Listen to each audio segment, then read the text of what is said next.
Қайырлы күн достар, бүгін біз сіздермен өте дәмді ұн қуырдақтың рецептімен бөлісемін. Бұл Моңғолия елінің цуйван деп аталатын тағамдарының бірі. Видеоны өткізбей соңына дейін қараңыздар.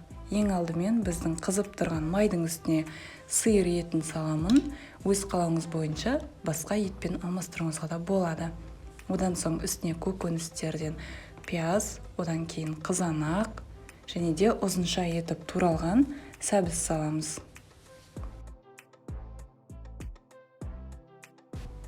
Дәміне қарай тұз және де қызыл ұнтақ бұрыш, паприка қосатын боламын. Араластырамыз, содан соң орташа отта біздің етті бұқтырып қоятын боламыз. Достар, одан бөлек менің арнамда түскі және кешкі асқа арналған өте керемет рецепттерді таба аласыздар. Міндетті түрде кіріп қараңыздар. Ал ендігі кезекте біз үстінен су құйып, тағы да бұқтыруға қоямыз. Оған дейін біз қамырымызды дайындап аламыз. Бізге қажет жұмыртқа және де су, тұз барлығын араластырып аламыз. Мен бұл тағамды 2 кісілік етіп жасадым. Егер сіздің жанұяңызда көп адамдар болатын болса, құрамдарын 2 еселеп салсаңыздар болады. Ал енді ұнды електен елеп салатын боламыз. Міндетті түрде електен елеп салыңыздар, себебі біздің қамырымыз өте жақсы болып шығатын болады.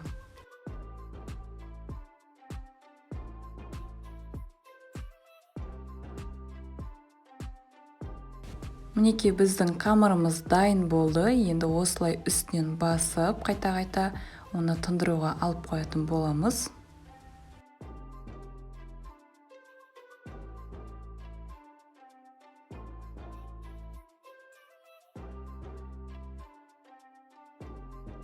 Ал енді қамырымызды жайып бастаймыз, өте жұқа етіп жаямыз.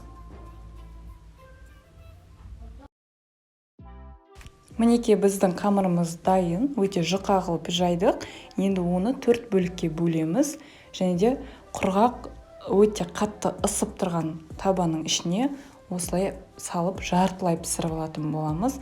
Бұл біздің қамырымыздың жабысып қалмау үшін.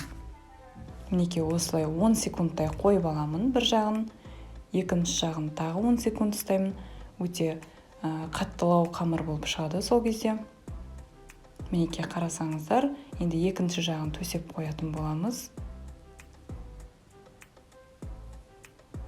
Міне дайын. Міне қарасаңыздар, өте сондай бір формасын ұстап тұр, қатты болып. Барлық қамырларымызды осылай ыстық табаның ішінде қатырып алатын боламыз.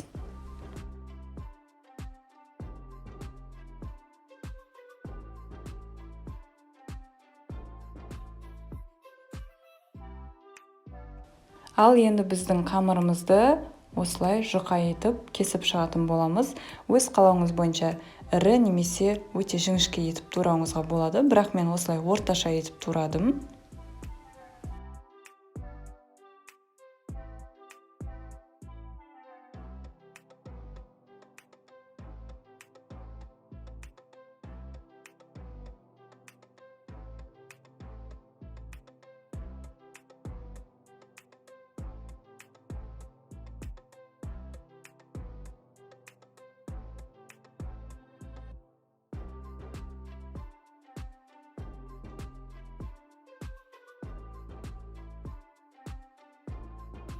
Барлық қамырларды кесіп алдық. Енді оны пісіп дайын болған етіміздің үстіне салып, тағы да 15 немесе 20 минутқа бұқтыруға алып қоямыз піскенше.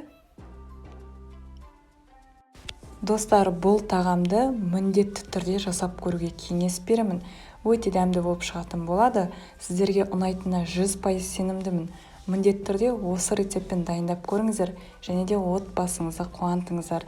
Ал мен сіздермен келесі видеоға шейін қоштасатын боламын. Видео ұнаған болса, лайк қоюды ұмытпаңыз.